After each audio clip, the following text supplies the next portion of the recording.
We can take the easy way out and make excuses, or we can have tough conversations and be real. The easy way out, it's the referees. You see how many free throws the New York Liberty shot? We weren't fouling them at all. It's the referees. Or we could take the hard way. That's the best place to start. On Saturday night in Brooklyn, the Fever did not lose because of the referees. They lost 83-75 to New York after the Liberty made a key adjustment at halftime, and Indiana could not respond. The most concerning part of the game was not the officiating, it was that the Fever's best player barely got the ball during the most important moments. That's where the Real story begins. The New York Liberty came out at halftime, and they said, you know what we're going to do? We're going to press them on the inbounds, and as soon as they cross half court, we are going to trap them and force them to make quick decisions with the basketball. And the quick decisions that Stephanie White came up with, the adjustment that Stephanie White had, take the ball out of your best ball handler's hand. Let other people try to bring the ball up when we're getting pressed. Let other people try to make smart choices Here's with the the basketball. adjustment he is talking about. New York started applying heavy pressure on every possession. They pressured the inbounds pass, picked Indiana up the full length of the court, and sent traps as soon as the ball crossed half court. Their goal was simple: keep the ball out of Caitlin Clark's hands and force other Fever players to make quick decisions under pressure. The strategy completely changed the game. Indiana was in control, leading 57-45 with less than 4 minutes left in the third quarter. But once New York increased the pressure, the Fever struggled to handle it. The Liberty closed the quarter with a 10-0 run, cutting into the lead and shifting the momentum. From that point on, Indiana spent the rest of the game trying to catch up. The biggest question is how the Fever responded to that defensive pressure, and whether they had an answer once New York took Clark out of her normal role. Let's let everybody else get off at the expense of Caitlin Clark. We're not going to run sets for her. We're not going to run plays for her. But what we are going to do, we're going to have her defer to everybody else. We're going to have Monique Billings have a breakout game today. We're going to leave Monique Billings in the longest she's ever played this year, and we're really going to make her feel good. This is the main point of his argument, and it's worth thinking about carefully. The issue is not that Monique Billings should not be playing. The concern is that the game seemed focused on getting everyone else involved and comfortable instead of maximizing the impact of the one player that opposing defenses fear the most. Consider the context. Coming into Saturday's game, Caitlin Clark was leading the WNBA in assists with more than 8 per game while also averaging nearly 20 points. She has been producing at an elite level despite dealing with a back injury that has been a major story throughout the season. When you have a player performing like that, you normally build your game plan around her strengths, not reduce her role. But the bigger concern goes beyond the game plan itself. The real questions come from the rotations and how the minutes were managed throughout the game. That's where the criticism becomes harder to dismiss, and where a closer look at the actual playing time starts to tell the story. One of the bad things that happened today, the Indiana Fever came out hot. Caitlin Clark, again, 3 quick assists, and gets pulled 4.5 minutes into the game. Frustrating number one. Aaliyah Boston converted early, very early on those assists. I think AB started the game 2 for 2, 3 for 3, something along those lines. And you know what Stephanie White said to herself? Woo! This is going to be the AB game. Caitlin, sit your booty down. We're going to go to AB all Clark game. recorded 3 assists in the opening minutes and looked completely in rhythm, but then she was sent to the bench. If that sounds familiar, it's because a similar situation happened just over a week earlier against Portland. In that game, Stephanie White took Clark and Boston out while the Fever had control, and the momentum quickly shifted as Portland went on a run. Clark is the type of player who thrives on rhythm and confidence. When she starts a game hot and is then taken out while the offense struggles, it can disrupt the flow that makes her so effective. What makes the decision more controversial is what happened next. Aaliyah Boston, who has been managing her workload all season after suffering a lower leg injury in February, became the center of the offense. There's nothing wrong with rewarding a player who is playing well, and Boston was having a strong game. The criticism is that it appeared to come at the expense of Clark, who entered the night as the league's assist leader and one of its most dangerous offensive creators.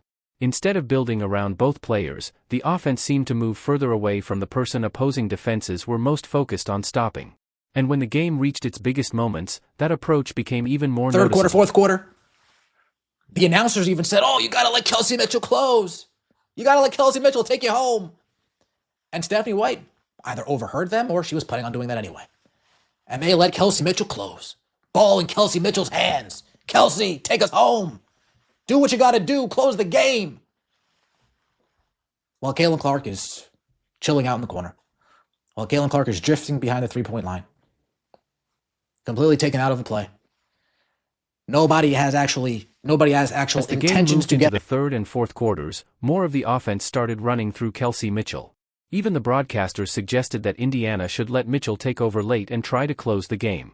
Whether that was always the plan or not, that's exactly what happened.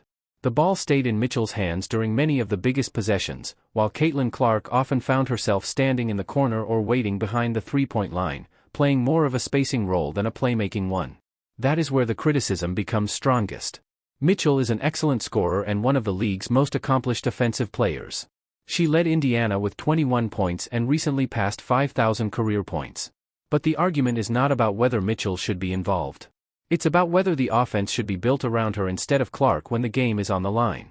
Looking at the numbers, Mitchell scored 21 points on a high volume of shot attempts, while Clark finished with 10 points, 9 assists, and 7 rebounds. Clark entered the game as the league's assist leader and the player defenses are most focused on stopping, yet she took significantly fewer shots than both Mitchell and Boston. To critics, that distribution is hard to explain.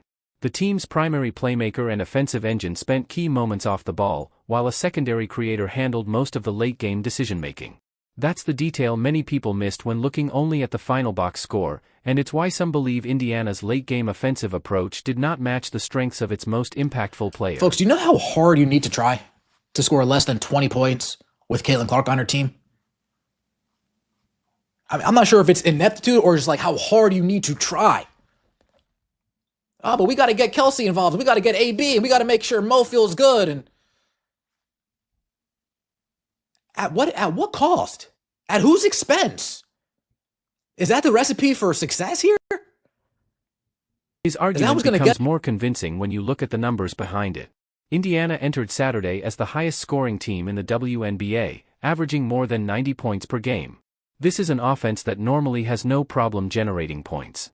But against New York, everything slowed down once the Liberty increased the defensive pressure, even though the Fever still had the league's top playmaker on the floor. He points to the plus-minus numbers as evidence. Caitlin Clark and Lexi Hull were the only Indiana starters who finished with positive ratings. Hull was a +5 in limited minutes, while several key players ended deep in the negative. Aaliyah Boston finished at -14, and Sophie Cunningham was -18 off the bench. While plus-minus is not a perfect statistic, he argues that it supports what many fans felt while watching the game. The larger point is about how the offense was structured. If your point guard is your best creator, your best distributor, and the player opposing defenses fear the most, then the offense should flow through her, especially when a game becomes difficult. Instead, critics believe Indiana spent too much time putting the ball in other players' hands during key stretches. In their view, the team wasn't leaning into its biggest strength, it was moving away from it. That's why this discussion has become so emotional among Fever fans. For many of them, this isn't just about one loss or one coaching decision. It's about whether the team is fully maximizing the talents of the player they believe gives them the best chance to win. There was a point late in the game they flashed to AB on the bike. The announce table says, oh, AB has a lower right leg injury. She's questionable to return. The lower right leg injury that Scott Agnes reported was a meniscus injury. You look back up and Stephanie White's putting AB in the game. This is the part that makes people uncomfortable, and it goes beyond questions about strategy or play calling. Late in a game that was already slipping away, the broadcast reported that Aaliyah Boston was dealing with a lower right leg issue and was listed as questionable to return. Given that Boston has been managing a lower leg injury throughout the season after getting hurt in February, any sign of discomfort naturally raises concerns. The criticism here is not just about the injury itself but about the decision-making that followed. If a player is dealing with a possible leg or knee issue in a game that is becoming increasingly difficult to win, some observers question the value of putting her back on the floor. From this perspective, the potential risk appears greater than the possible reward. More broadly, he sees this as another example of a coaching staff sticking to predetermined decisions instead of adjusting to what was happening in real time. Whether it was the rotations, the late-game offense, or the handling of personnel, he argues that the same pattern appeared throughout the night. In his view, the team continued following the original plan even as the game changed around them. That sense of inflexibility is what ties together many of the frustrations being expressed after the loss. And we could take the easy way out. Oh, well, Ben, look. Brianna Stewart shot 21 free throws. She was getting fouled. What do you want me to say? We were fouling. They shot 2 for 18 from the three-point line. So let's balance it out. Let's say we take away a lot of their free throw calls, but they make their three-pointers. Let's just balance it out. Still lose this game.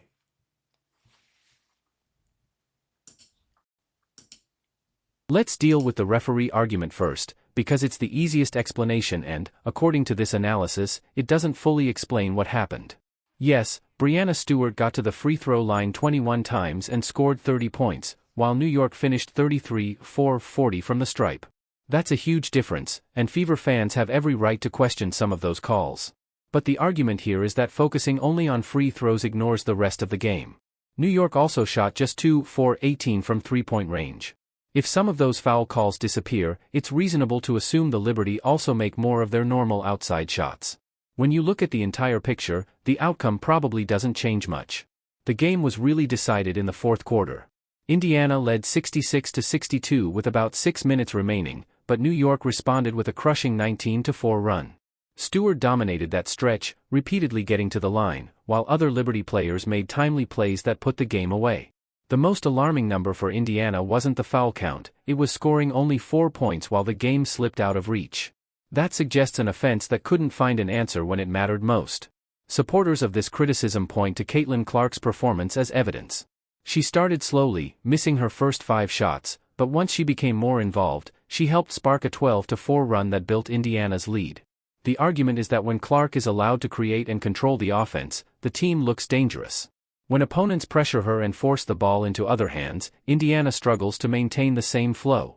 Since Portland and New York both used similar defensive tactics with success, critics believe this is becoming a pattern rather than a one-game issue. That leads directly to the debate around Stephanie White. Critics argue that her substitutions and late-game decisions are too rigid, especially when the game is demanding adjustments.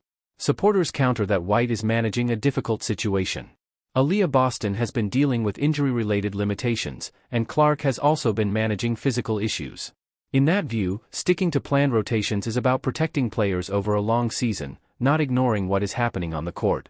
The truth probably sits somewhere between those two positions. New York is one of the league's best teams and has championship-level talent. Losing on the road to a team like that is not a disaster by itself. But the bigger question remains, when games become tight and defenses focus on stopping Clark, does Indiana need to put the ball in her hands even more, or is protecting its stars for the long season the smarter choice? That's the debate this game created, and it's one that will keep following the Fever until they prove they have a reliable answer late in close games.